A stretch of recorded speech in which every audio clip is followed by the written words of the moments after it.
আসসালামু আলাইকুম প্রিয় ভিউয়ার সকল। বর্তমানে আছি আমার নিজস্ব গ্রাম নিজের জায়গার দ্বারা যে রৌয়ারপাড় ঈদগাহ যে পরিস্থিতি এবং এই পরিস্থিতি আমি সব কিছু আপনার সামনে তুলিয়া ধরবো। এর আগে এখানে কমিটির সদস্য সকল আসন, কমিটির কর্তাগণ আসন, এই আয়োজনটা কিভাবে করা হয় এবং এই আয়োজনটা কতটুকু কিভাবে বা ঈদুন নামাজ কয়টার সময় হইব এই জিয়লিয়া আপনারা লগে আলোচনা করবো।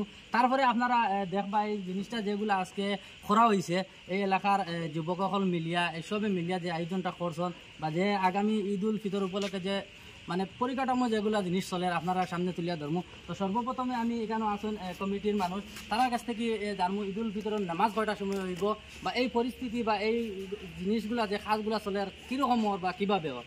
তো প্রথমে আমি জানতে চাইবো আমার রাজু ভাই সাহেব, তো এই যে জিনিসগুলো ওর আজকে এই জিনিসগুলার খরচ কীভাবে ওর বা আপনারা কোন মানে পদ্ধতিতে আগ্রহীরা এবং আগামী ঈদ উল ফিতরের নামাজ কয়টার সময় হইব? আসসালামু আলাইকুম। আমরা আপনি যেটা কইছেন যে খরচ আমার এই অঞ্চলের যুবক নজওয়ান ভাই বা যারা আছে তারা আমরা এই মাদ্রাসা কমিটির বা ঈদগাহ কমিটির সদস্য, একেবারে সর্বকনিষ্ঠ ছোট এক সদস্য ওইলা গিয়া আমার কাউসার বয়সের দিক দিয়া অনেক ছোট টাইম ই যুবক যাতা ছোট বাইয়াইন বা টিউজাইন লইয়া এগুলা টাইম খরচ হইল। এটার মাঝে কোনো ঈদগার কোনো ফান্ড ব্যবহার করা হয়েছে। এলাকার ছোটো ছোটো বাচ্চাইনটি মিলিয়া মানুষের কাছ থাকিয়া সাদা কালেকশন করিয়া এই জিনিসটা সুন্দর করছে। 2 নম্বর কথা হইল ঈদর নামাজ আমরা কমিটির তরফ থেকে নির্ধারণ করা হয়েছে ঈদ উল ফিতরের নামাজ 8:30টার সময় রৌয়ারপাড় ঈদগাহ ময়দানও অনুষ্ঠিত হইব।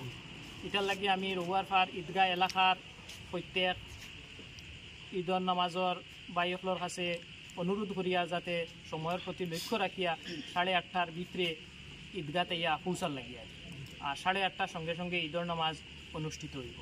জি, তো একটা জিনিস আমি জানতে চাইমু, আমরা যে এই ঈদগাহটা কয়টা আমরা কিতা কই মলা বা কয়টা গ্রাম নিয়ে আমরা এই ঈদগাহটা 44 মহল্লা দিয়া আমরা এই রৌয়ারপাড় ঈদগাহ, কিন্তু 44 মহল্লা না এর ফরিয়াদ দিয়া অন্যান্য আরও বিভিন্ন মহল্লার মানুষ হল যাতায়াতের সুবিধার লাগিয়া অনেক বাহিরা মানে আমরা ঈদগাহ এলাকার এই 44 মহল্লা ব্যতীত অন্যান্য মহল্লার অনেক মানুষ যাতায়াতের সুবিধার কারণে এখানে ইয়া নামাজ পড়ে। তান্তানোর নামাজের সুবিধার লাগিয়া আমার এই ছোটো ভাই বা টিউজা হলে মিলিয়া আগে জায়গাত নামাজের সংকুলান দেওয়া যাইত না, এখন আমরা যথেষ্ট নামাজের জায়গার ব্যবস্থা করা হয়েছে। আপনারা পাওয়ার লাগিয়ে আমি অনুরোধ করি। তো ধন্যবাদ কমিটির মানুষের কাছে। আমি আর একটা জিনিস আপনারা দেখাইতে চাইমু, এই যে যেগুলা সিসি ব্লক লাগানি হয়েছে এগুলো কিন্তু ঐদ্য লাগানি হয়েছে। তো আজ থেকে লিয়া যেমন মনে করেন যেগুলা ঈদর নামাজ গেছে আগে আপনারা দেখছেন হয়তো এগুলো জিনিস আসলো না, তেরফাল দেওয়া হইতো, কিন্তু এই বছর কিতা হয়েছে সিসি ব্লক লাগানি হয়েছে, অনেক সাহায্য সহযোগিতার থেকে সিসি এই জায়গাটা ঈদগাহ না মাদ্রাসা। তো এই জায়গাটা হয়েছে মাদ্রাসার, কিন্তু এই ঈদর নামাজ উপলক্ষে ঈদর নামাজের জায়গাটা বানাইয়া দিবার লাগে কিন্তু এই জায়গাটা করা হয়েছে। এবং চারিদিকে যদি আপনারা লাইট দেখুন, এই লাইটগুলো আমার কমিটির আমার রাজীব হিসাবে কইছেন যে এই এলাকার যুবকসকলে মিলিয়া এই মানুষের ঘরে ঘরে গেছেন, মানুষের কাছে গেছেন যা 1 টাকা 2 টাকা 5 টাকা করে আনছেন। অনেকের হয়তো মনত জিও থাকতে পারে একজনে দিলাইছেন 2জনে দিলাইছেন, এগুলা কিচ্ছু না, বিভিন্ন জায়গা থেকে পয়সাটা আনা হয়েছে। আর যে 44 মহল্লা কইছেন এই মহল্লার অনেক মানুষের কাছ থেকে অনেক যুবকসকলেও দিয়েছেন, অনেক বয়স্ক মানুষসকলেও দিয়েছেন।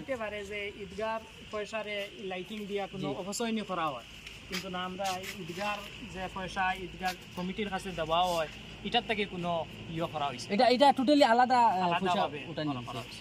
তো এটাও আপনারা জানতে পারছেন। এবং ঈদ উল ফিতরের যে নামাজটা এটা 8:30টার সময় হইব। আর বিশেষ করে আমরা এই ঈদগাহটা হয়েছে গিয়া রোড সাইড থাকার কারণে বিভিন্ন জায়গার থেকে মানুষ আইন, কারণ আমরা মহল্লা বাদেও বাইরের থেকে মানুষ আইন, যেটা আমরা দেখা মতো। তো ভিডিওটা বেশি বেশি করে শেয়ার করবা। আর আপনারা ঈদর নামাজ যেদিন হইব আপনারা 8:30টার সময় আইবা। সবাই ভালো থাকবা, সুস্থ থাকবা। আসসালামু আলাইকুম রহমতুল্লাহ।